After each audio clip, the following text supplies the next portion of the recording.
Thank you for joining our webinar. My name is Colin, and I'll be moderating today's session. Before we begin, please note that due to the number of participants attending the event today, the phone and voice over IP lines will be muted during the session to minimize background noise and to ensure that everyone can clearly hear the presenters. We will be accepting written questions today, and these will be read during a planned Q&A session. To send a question, please use the Notes feature in the bottom right-hand corner of your screen and address your notes to all moderators. Or you can click on the Participants tab at the top of your screen and then select Send Note to All Presenters. And there will also be an opportunity to ask your questions verbally today, at which point I'll give you instructions on how you can ask a question over the phone line. Lastly, if at any time you experience technical difficulties, please feel free to send a note to me, and that would be the ATT CES operator. And with that, I would now like to formally begin today's conference and introduce Liz Clark. Good afternoon, everybody. I'm Liz Clark, and I'm a training specialist with the Professional Development Services branch staff. Thanks for joining us today for the Veterinary Services National Training and Exercise Program webinar. Today, Dr. Paula Cowan and Dr. Barbara Porter-Spalding will be presenting. Dr. Paula Cowan is the Chief Learning Officer for the Professional Development Services branch, USDA, APHIS, Vet Services, and is located in Fort Collins, Colorado. Dr. Cowan received her DVM from Colorado State University in 1985. She began her career with APHIS as a staff veterinarian, facilitating the foreign animal disease diagnostician's course at Plum Island, New York, along with development and delivery of a number of technical and non-technical courses for APHIS. Since 2004, Dr. Cowan has been engaged in veterinary infrastructure rebuilding in the Middle East, Afghanistan, and other countries. Dr. Barbara Porter-Spalding is an epidemiologist with USDA, APHIS, Veterinary Services in Raleigh, North Carolina. She received her DVM from Michigan State University College of Veterinary Medicine in 1991 and her Master's of Veterinary Public Health from North Carolina State University in 2007. In her current position, Dr. Porter-Spalding serves as a Senior Staff Officer on the National Preparedness and Incident Coordination Staff. Until recently, she served on the Swine Commodity Staff. And with that, I'm going to pass it over to Dr. Cowan and Dr. Porter-Spalding. Thank you, Liz. This is Paula Cowan, and I would like to welcome everyone to our now fourth annual webinar on the VS National Training and Exercise Program. Hopefully, all of you have heard about it prior to now. We've been trying to get the word out in many different venues in many different ways over the past 4 years. This initiative began as a vision from Lee Myers. If some of you remember Dr. Myers, she's now on a detail in Rome at FAO, and Barb Porter-Spalding has taken her place as my co-lead in this initiative.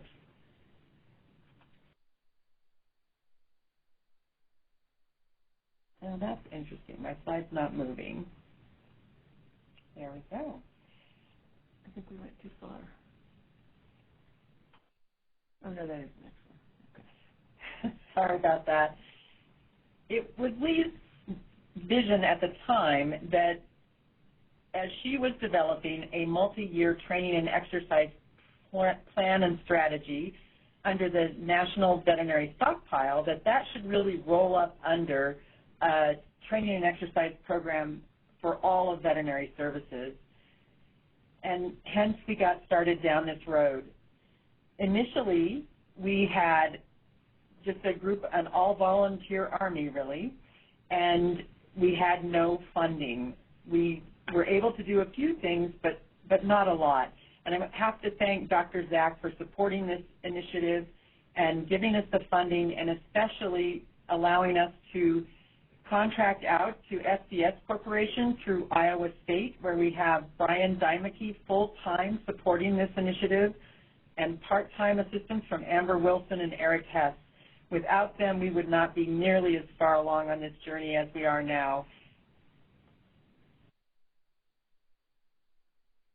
And here's a slide that I think you can see of all of the broad entities that are involved as part of the team that makes up this training and exercise program.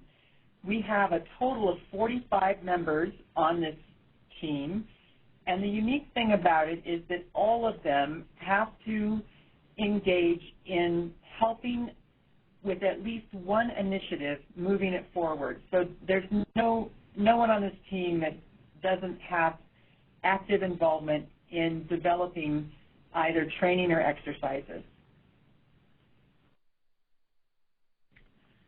So this is Barb Porter-Spalding, and one of the aspects of the training exercise plan is it particularly gained a lot of strength when the reorganization of veterinary services occurred and surveillance, preparedness, and response services became an entity. And so within SPRS, the National Preparedness and Incident Coordination staff took hold of this, and with John Zach's agreement and the organization of the plan, we finally got going with a budget as well. And so this is a unique opportunity not only for SPRS to become engaged in training for its own members, but also to reach out to the broader emergency response community and all the external stakeholders through this work group, and in addition, through the engagement of the HC principles, or the principles of working through the process of reviewing incident response occurrences, and then developing corrective action plans and modifying those plans, and then developing training and developing expertise around those corrective actions, and then that leading into exercising. And so this preparedness cycle is the ground base of the TEP planning process. And that process then is paired up with us in the Professional Development Services branch. There are 6 veterinarians and a total of 21 staff that makes up our group, and we are scattered about in 5 different places around the country. The line gets kind of blurry around which courses are courses that the professional PDS is delivering and which courses are being delivered by the training and exercise program, because we have several of the staff members on PDS that are involved in delivering courses in the TEP. But if there's anything that has to do with animal health emergency response, we're taking credit for it on the TEP. So we'll launch into some content and give you guys an opportunity to hear a little bit about some of the things that occurred last year in fiscal 2016. And then we'll talk a little bit more about some of the great events and activities that the working group are progressing through during fiscal 17, and some of the opportunities in both training and exercising that have been developed through that. So as you can see here, we created and deployed over 68 total TEP events during fiscal 16, and veterinary services personnel participated in 55 trainings and 28 exercises, some of those internal and some of those external to the TEP. And the readiness of our employees has grown because of these activities. All right. You can read this list of trainings as well as having me read them to you, but I can tell you a little bit about some of these things. The webinars, for example, have really ramped up, and as we can see today, we have over 100 people that are on this webinar, and we've had up to 300 folks on some of the other webinars that we've held. And this fiscal year, 17, we're going to average out to have about one a month, and some of them have more than one in 1 month, but over the entire year, it averages out. Avian health field training is one thing that was piloted in 2015, and we had 2 sessions of that last year as well. And then we've taken that foreign animal disease diagnostician response training down to the district level, where we focus on the issues that are pertinent to that geographic area. 2 initiatives that were really very productive in 2016 are, first of all, the cooperative agreement with the University of Maine to develop compost subject matter experts. We held 2 courses at the University of Maine and trained both state and federal folks on how to compost poultry. It was focused on poultry composting. We also had a cooperative agreement with the University of Delaware that is the university where the NVS staff has gotten the contractors trained to use the KIPCO units. And we had a couple of VS people that attended those trainings, but in addition had 2 courses that were focused on people that would become poultry depopulation group supervisors and disposal coordinators. The captive bolt training continues during the program disease field skills course. Those people are carefully vetted before they're allowed to take that training. It's meant to be a train-the-trainer program, and they go back to their districts and train locally on the correct and safe use of those captive bolts. The livestock market response template, plan template, was created by Rose Massengill, and she held a workshop in 2016 around that, and we will have one in 2017 as well. And I just heard yesterday it's going to be in District 5, either May 10th or 11th, and they're looking at Omaha, Nebraska. So you heard it first here. Last year we were doing tons of EMRS training. We nearly killed Chris Keller on my staff and the others, Fred Bourgeois, Brian Archer, et cetera. It was really all hands on deck on EMRS training and continues to be in this fiscal year as well. The risk communication course held by LPA, they held it last year twice, and they are planning to hold at least 1 or 2 this year, but they have not yet given us dates on that. The case manager supervisor training was held for the first time back in September. We're looking at bringing that group of people together on a series of webinars and increasing the exchange of information in that realm as we move forward. The Emergency Response Academies finished up in 2016. That was the training that was done in Ames, Iowa, to bring on the term hires. So on the exercise side of the house, 2016 was probably a very productive year in more ways than one. Veterinary Services was not accustomed to developing and then deploying their own exercises. Many of our folks out in the field would engage in exercises that were driven by the states. And so coming out of the corrective actions of the HPAI outbreaks, a lot of the exercising processes also came to fruition because now our training has reached the point where once we get folks trained, then we need to exercise them. And so these are some of the examples of trainings that were either initiated, the development process was initiated in 2016, or the training itself was actually deployed in 2016. And so the One Health Coordination Center has become a very strong partner in the training and exercise plan, as has the APHIS Safety and Health Group. And so One Health offers a very interesting workshop called OSMART, where we can learn to engage better with our public health partners. And so that's been a really great program that got started back in 2015. And then some workshops were directed towards members of the incident management team. And for the very first time in a long time, all 5 of the national incident management teams were able to come together and discuss the various projects that they have been working on since we got the 5 teams to begin correlation activities and really come together and work together as 5 teams together instead of 5 teams apart. And so the chiefs of all those teams also continue to have regular recurring phone calls and work on projects themselves.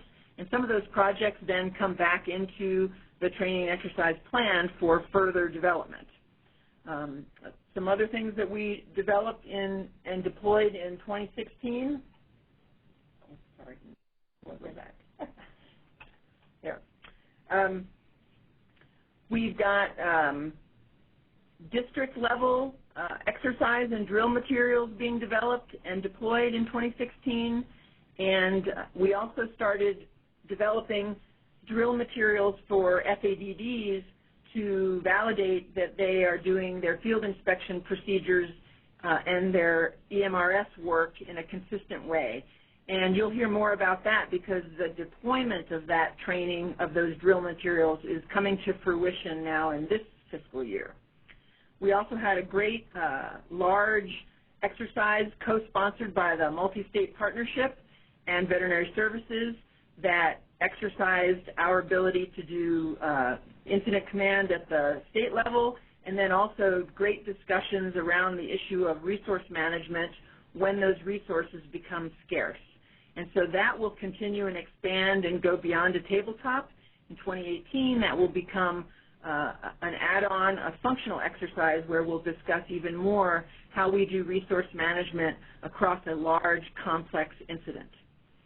So many of these exercises came out of corrective action, and so one of the things that we're going to continue to do is build a strong corrective action program. Each time we do exercises or we respond to emergency incidents, the opportunity to talk about lessons learned and work that through an improvement program and then turn that into corrective action gives us a reason to have a training and exercise plan, because that's where that corrective action can go to be driven into an actual product and delivered.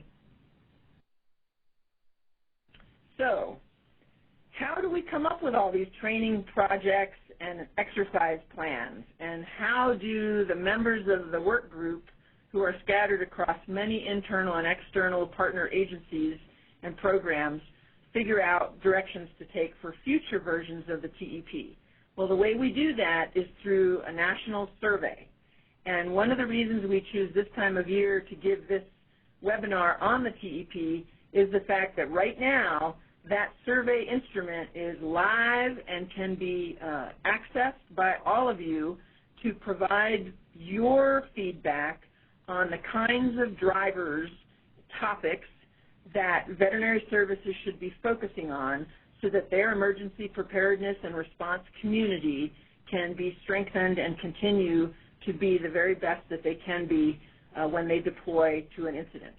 And so this is an opportunity to see that in last year's feedback, things like the incident management team development and ICS, disposal and composting and burial coming out of our HPAI experience, that multi-agency coordination both at the federal level and also between the state and federal levels.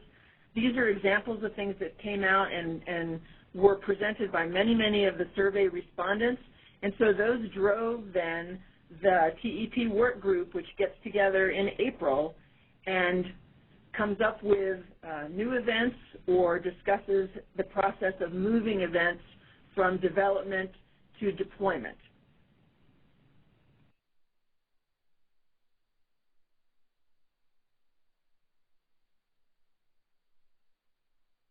So what are we going to do this year, and what have we been doing this year? And so for the next couple slides, we're going to talk to you a little bit about what are the priorities and objectives for this year. And so the new version of the TEP plan is available on the website, on the VS website, for you to find and discover. And so these are the priorities that the work group worked through and came up with new events. And then thanks to Paula's help and John Zach, we applied budget to these things and continue to be able to move forward. So one of the top priorities is always building and moving that training and exercise program forward. And that takes everyone in the work group. Everyone has a role. And so one of the things that we've also done is we offer rotating details for APHIS personnel to come and participate as a worker in the training and exercise group, along with Paula and myself, to help us work through the nuts and bolts of getting and keeping the program moving forward. We've also been trying to look at different technologies that can support virtual training and exercises, because we know travel budgets are always tight and they're only going to get tighter, and so anything that we can do virtually to enhance webinar experiences or develop gaming technologies or discover cool apps that people might be interested in using for exercises, anything like that, are these kinds of technologies. And then obviously training and exercising. So on the training side, this fiscal year, we've been focusing on ICS position-specific and task-specific training, and also heavily on that EMRS training that was mentioned, because these are things that came out of corrective action and also came out of the survey that was done last year.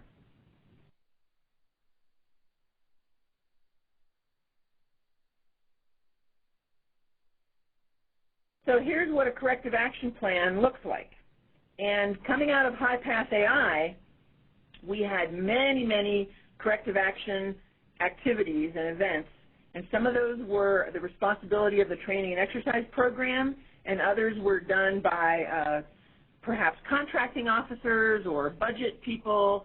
So there were lots and lots of corrective actions, but any and all of them that we could help and support through the training and exercise program, we did. And so we've got a big spreadsheet, and I would have to say at this point, we've worked through just about all of the HPAI activities that were on that corrective action plan. And there were hundreds. And there were hundreds of them. And so the challenge moving forward is to make sure that as we progress through training and then into exercising, that we figure out ways that the TEP can help support people to remember those skills that they learned during HPAI and as they went through training. And so to do that, we're going to have a robust exercise plan. And so that's the other big priority of the training and exercise plan, is to continue to allow our employees to exercise their skills and processes for emergency preparedness and response. So this current fiscal year, we've got a number of initiatives going on. That first bullet are around the training opportunities provided by EMSSD to those people that are on the color-coded named teams. The core training, as I understand it, is on AgLearn. Is that right, Barb? And people can take advantage of that there.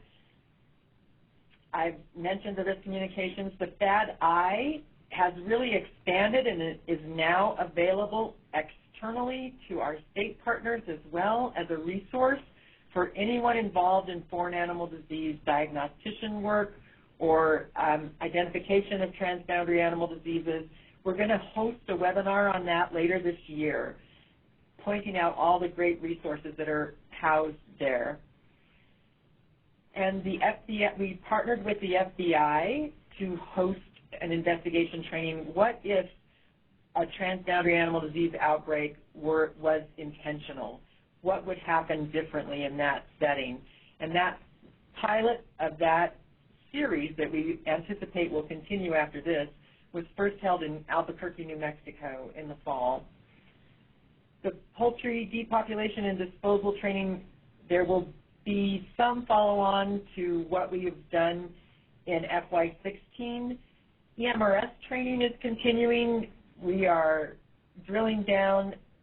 There's going to be for logs personnel, for document and records keeping people, for our incident commanders actually. We have training for ops, and there is also an AgLearn course that was created by a contractor that is just about to be mounted on AgLearn. We're signing off, doing the final sign-off today, and it should be up there pretty soon. So basic EMRS for those new people will be available on AgLearn. And the case manager supervisor training is continuing on. For the first time, we're planning on site manager training, and that's looking to be in September, likely in Wisconsin. We're having a little bit of issue with the venue right now, but we'll get that nailed down and get that advertised real soon. We have put out a bid for a partner at a university level to help us like we did with the poultry last year. This year we're going to focus on swine depopulation and carcass composting, and we hope to be able to award that in the near future. Things are hung up a little bit with the transition in the new administration, but we hope to be able to get that moving forward and offering those by summer. The 3D contractor training is, the NDS staff has taken that out into the districts, and we are trying to pair them up with those depop and disposal folks that were trained last year when they go out there, so that we just expand the amount of exposure that we get in using that equipment. Some animal welfare training just-in-time materials are being developed that will be utilized in case we have another outbreak. So that's just materials development. It's not an actual course at this point. And now I'm going to give a shout out to Liz Clark, who has not only coordinated and got this webinar going today, but has done a number of them. And I'm going to ask her to just review which of these we've already done and where you can find them. Liz?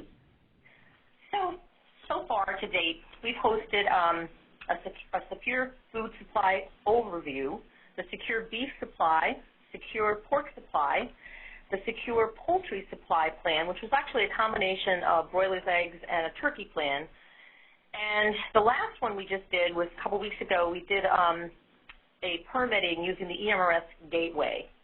And all of our webinars that we're doing are recorded, and they are hosted on the training and exercise page at aphisUSDA.gov. And there's a link on the emergency management page as well as the professional development services page to get to that site, the T&E site, where you can actually see the recording.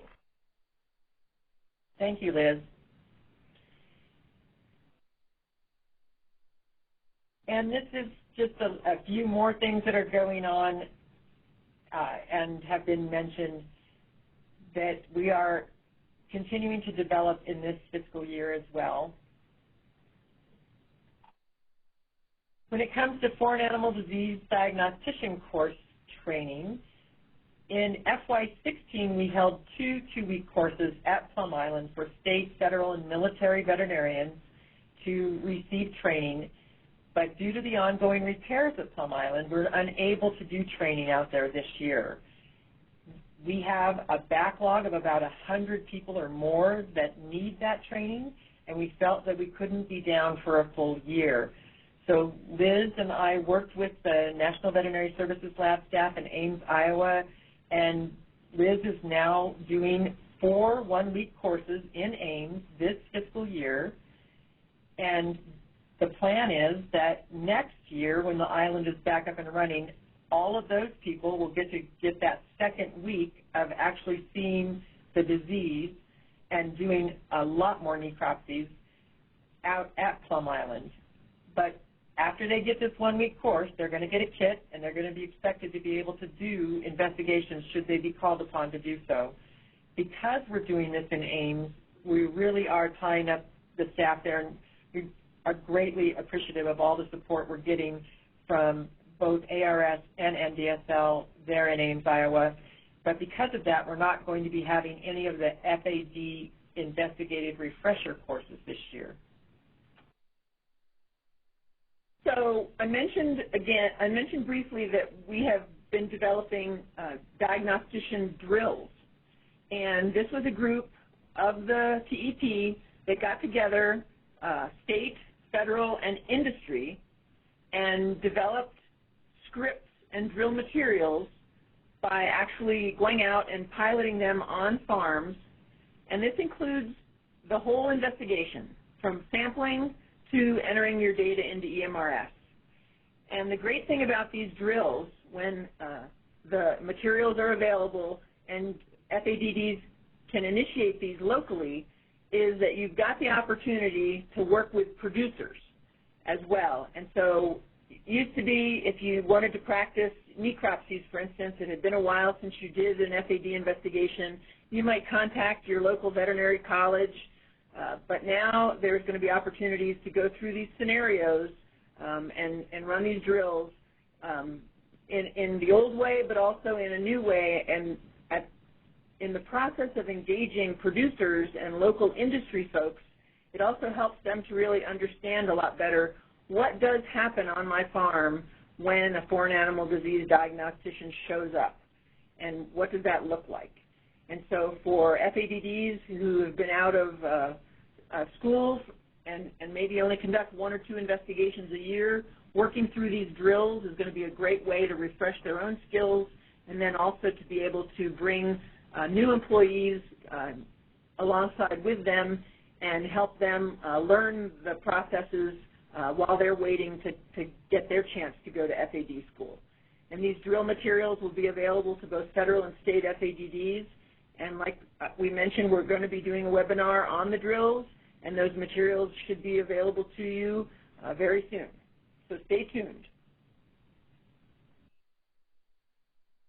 Program Disease Field Skills is happening 3 times this year instead of twice because, once again, we have a lot of new hires on that need those skills. And thanks to Dr. Tim Smith, who is taking those over from John Baer, who moved on to the swine staff. We're also doing district-level FADD refresher training in at least one district. And Liz, what district are you planning that in? I'm going to District 6 in beginning of August. And we held one here in Colorado, which is District 5, 6. It's a different part of the way up in Oregon, so we're going to get people that could not get to Colorado. Okay.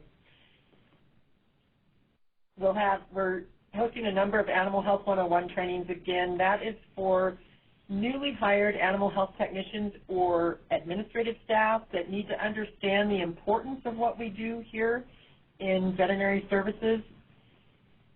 We are hosting for the first time an HPAI field reimbursement training. This is a cadre of people that are going to be brought to Ames, Iowa in March, and they're going to be taught by Patty Fox and Sherry Healy on how to do those processes, and that will be a first-time pilot as well.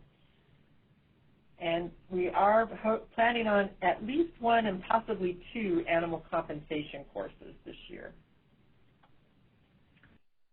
So members of the Training and Exercise Planning Work Group have been very busy.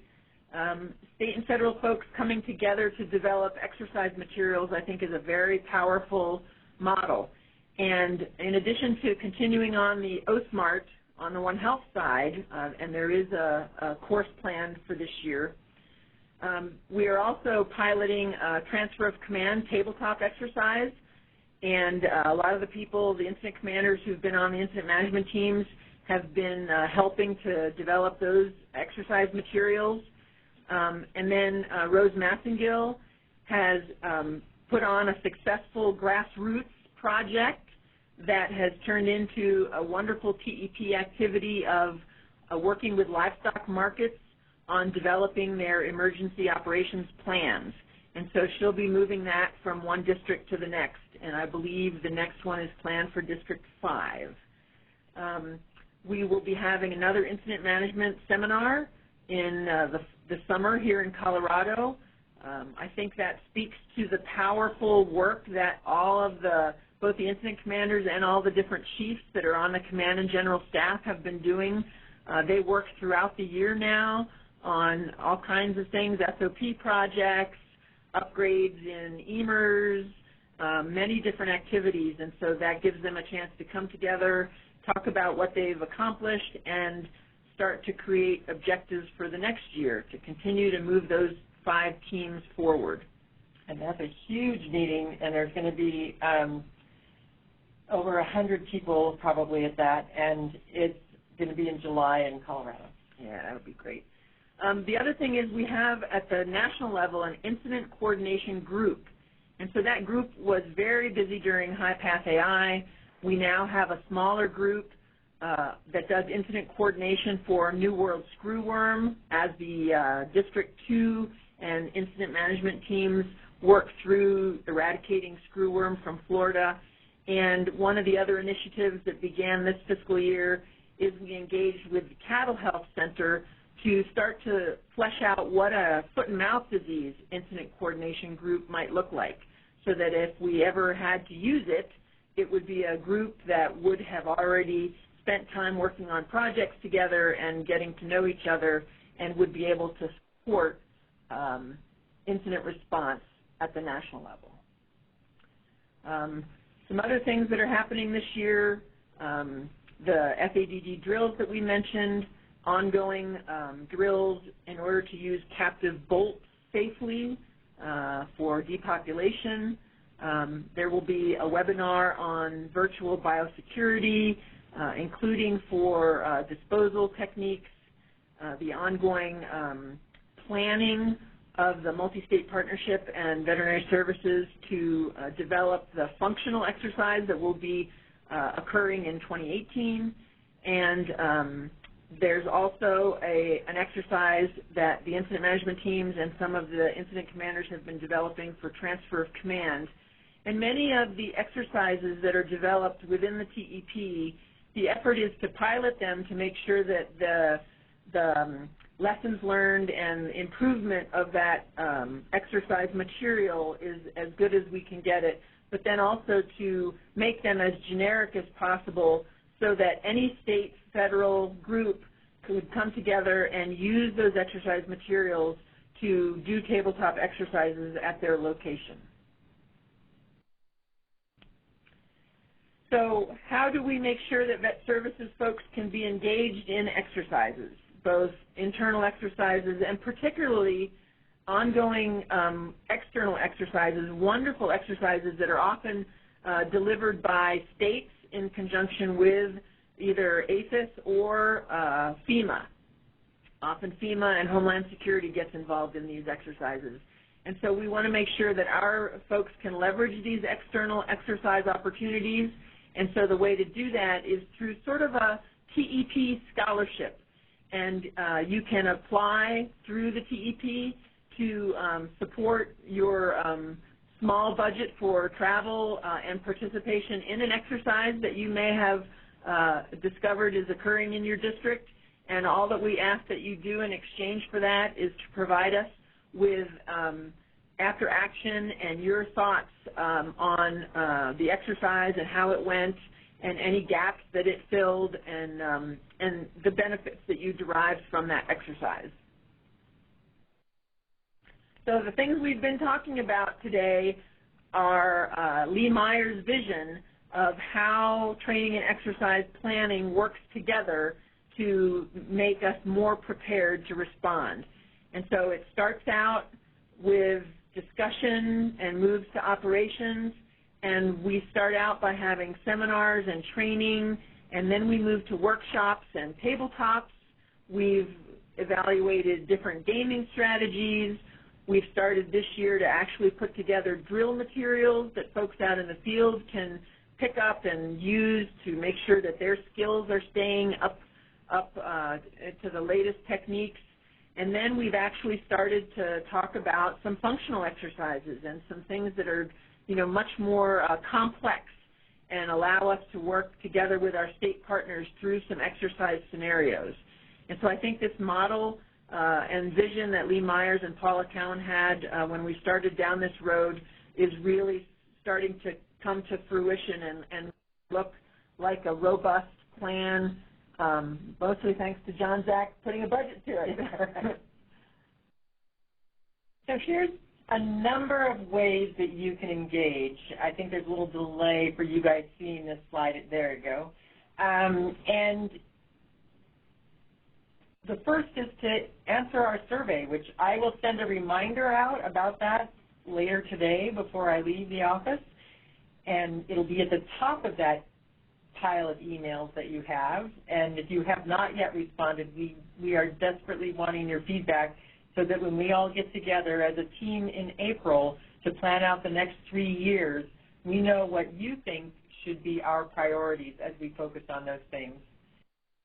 You can join a work group for an event that interests you, and you can contribute to our calendar of events, which is hosted in the EMRS database. We have a template you can fill out if you know of something that's happening. The beauty of that, if you share external exercises that you know of that are happening in your backyard, then if someone else wants to create an exercise that's similar to that, they can go into this calendar, see past events, who the contact person was, and perhaps build on that and not have to start from scratch. And it will, I think, in the long run, forward us in our ability to be prepared. The other thing is the more you let us know about external exercises that you've participated in, whether you're state or federal employees, we often get asked that question, and it's very difficult to amass that accurately. So if you could populate that calendar, we would be really happy. And you can get that template from Brian Diameke or myself or Barb or any of us on the team. And promote it in your office. If you're on our team, you should be reaching back to whoever you're representing and let them know about the activities and events that we're working on. What are the materials that people can take advantage of? Go on the SharePoint site and the website and see all of the materials that are at your fingertips for you to be better prepared to respond. This is the link.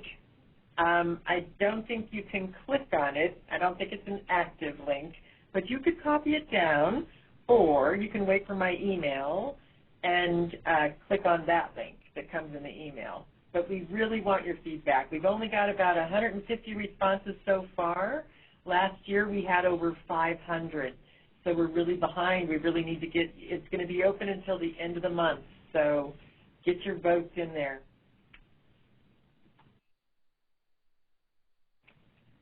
The upcoming webinars that we have, here are the ones that are scheduled. February 21st, which is next Tuesday. You should be seeing that in your inbox. If you haven't, let me know, or Barb know, and we'll get you that information, or Liz. Liz is the one who actually organized it and advertised it. And then Lori Miller is going to be doing the Train to Contain Biosecurity module, an overview of that on March the 7th. We're working with Rose Massengill to identify a date to do a webinar on that livestock market emergency operations plan and template. We're having Julie or someone from the team. Julie will be doing it. Julie Gautier will be doing the FAD-I webinar, and the FADD drills will be covered most likely by Eric Hess and Liz, yeah. Anything else I'm missing, Liz, on that? Nope, that's all we have so far. Okay, anybody has an idea for a webinar, though, you can let us know. Yeah, exactly. So primarily on this call, based on who we're looking at here, is state and federal partners. And it's very important that you all are continuing to support and contribute to the training and exercise plan. This plan and the work group that continues to drive it forward is a community. And you all are in this community of preparedness and emergency response. And so we really want you to be involved and collaborate with us. There are many representatives on the TEP within veterinary services. You can find their names either in the plan or by contacting us, and we'll let you know who your closest representative is. And then on the state side, we have many representatives, both for individual states and then also for some of the multi-state programs around the country. We also are wanting to know what's going on in the districts. And I think it's very important, both for national teams and for the district teams, to continue to think about the knowledge that they have and that they're accumulating through all the different training and exercising that they're doing, and what it's going to take for them to share that knowledge with new employees coming in, and to be able to continually practice that knowledge. And so that's why we have the TEP, and that's why we want to stay engaged with you folks. I have to confess, I still probably more than occasionally hear from someone who has never heard of the TEP, which I find amazing at this point. But we want you to be involved. You don't even have to be a work group member in order to participate in development of the different activities that the work group puts into the plan when they meet in April. And so please do fill out the survey and share the survey link with your state partners. You can also share the survey link with your livestock association partners who perhaps you've met at preparedness or exercise activities. We like to hear from external stakeholders around the issues that they think are important for veterinary services employees to be ready and prepared to respond during outbreaks. And so please participate and share the information so that others can participate. And that was all we have.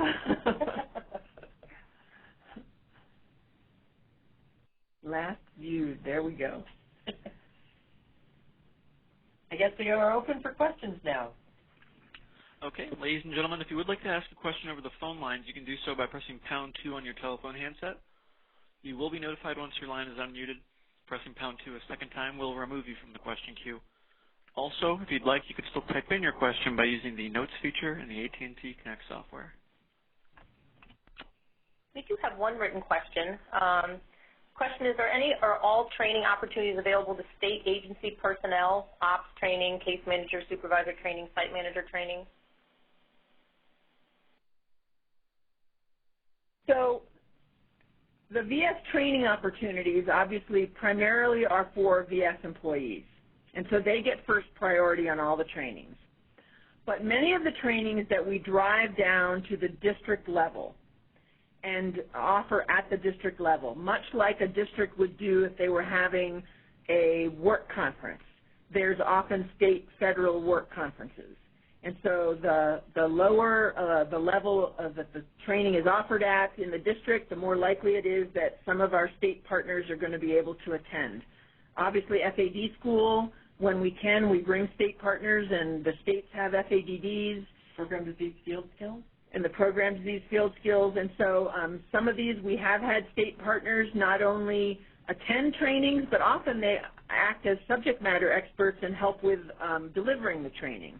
And so I would say we try and have every opportunity to do that, but some of the TEP activities that are being planned are beginning as state initiatives.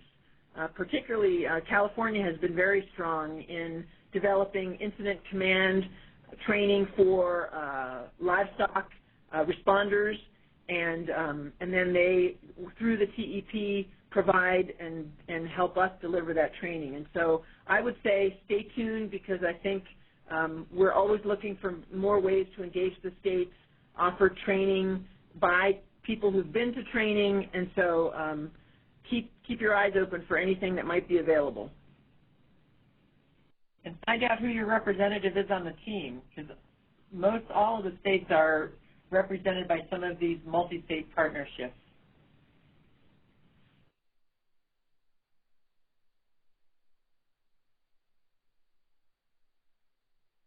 Any other questions, Liz? I don't have any written ones. Oh, yes, I do. I spoke too soon. Are the NIMTs comprised only of C&G staff? If so, has there been any consideration that VS set up IMTs with personnel similar to your sister agency, USDA/Forest Service? These non-C&G staff would apply and need to be accepted each year. So the incident management teams are both command and general staff and some additional positions. The additional positions primarily are under plans, and that is because the planning section is where our epidemiologists reside. It's where our emergency management response system subject matter experts reside, who can work throughout the rest of the incident and teaching people just-in-time training on EMERS. It's where our resource unit leaders, who are so involved with check-in, check-out, with demobilization. And so we do an IT person. We also have an IT person on there. But then in addition to that, through all of the training that's been delivered through the TEP, we also have supplemental lists of people like the depopulation and disposal group supervisors and additional EMRS people who've been trained up to a certain level, who are available to us if we were to have an incident and the state and the district could no longer support the number of people that were needed. And so we're trying always to look at ways that we can have these lists, short lists of folks who are ready to deploy with some of that sub-C&G knowledge. But as far as what kind of training they're required to take yearly in order to be in those positions, that we don't have a very specific requirement. And that's why I think it's important for the TEP to continually be looking at what training to offer and then balancing that with what kinds of drilling and tabletops and functionals need to be done to keep people at their best.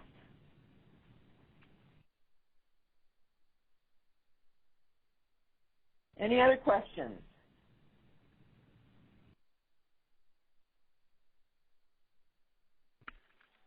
At the moment, I have not seen any questions over the phone lines. All right, bunch out there. And there are no more written questions at this time. All right. I guess my final comment to folks out in the field would be, or you know, wherever you're at, if you want to be involved in emergency preparedness and response, don't forget to be thinking about what would be best to further your expertise and include that in your individual development plan and your conversations with your supervisor as you go through your performance year. Because a lot of this stuff, especially with the travel restrictions that we have and the budget issues that we have, it's very important for our management and your supervisors to kind of know what your interests are and balance that against what their district and national teams development looks like. And so it's very important for you to have those conversations, because every one of us in veterinary services and every one of the VMOs that works with the states are emergency responders. And so we need to be progressing in our ability to do that. I do have one question that just came through. It says, who are the representatives for District 6? So I guess we have to look that up. That was the one that went vacant. Yeah. Mike McDowell retired. No, he was 5. But we're waiting for District 6 to identify a placement for Talani. Right. Talani left, and so yes, we're waiting on Gary Brickler and company to let us know who they want to replace on to represent District 6 on the team. So that's a hole right now.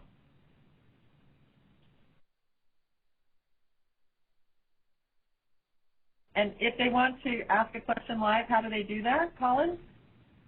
And again, for those on the line, you can press #2 if you would like to ask a question over the phone lines. And you will be notified once your line is unmuted.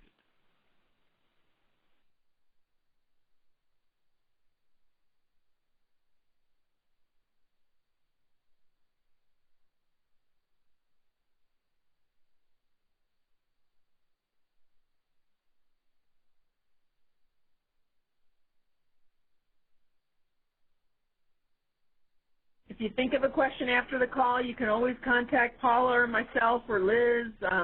We'll make sure and find you an answer. And this webinar is being recorded, so we will be sending out a link once it's up on the TEP site.